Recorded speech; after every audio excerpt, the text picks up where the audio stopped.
मोर भद्र काली के में तारा वाली के महिमा हवै जी भारी माता मोर भद्र काली के में तारा वाली के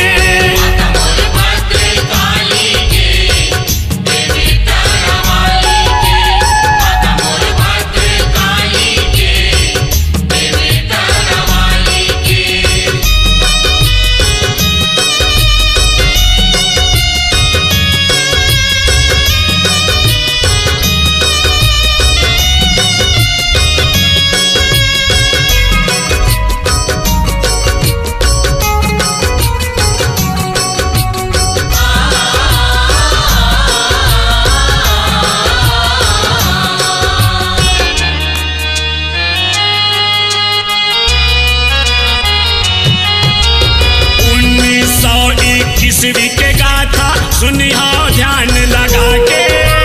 माल गुजार जरब सिंह के पुर का पूजा करे भैरव बाबा के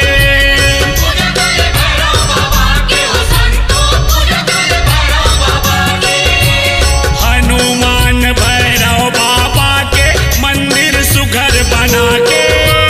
रायपुर निवासी लेके राम लाने हवै बुला के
पुरुष रहे लेके राम जी तपला करे वो भारी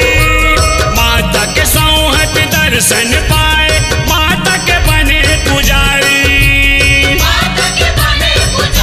हो संतो माता के बने पुजारी माता के आज्ञा पालन करेगा माता के आज्ञाकारी अपन दुलरवा हनुमान के फिर मत राज महतारी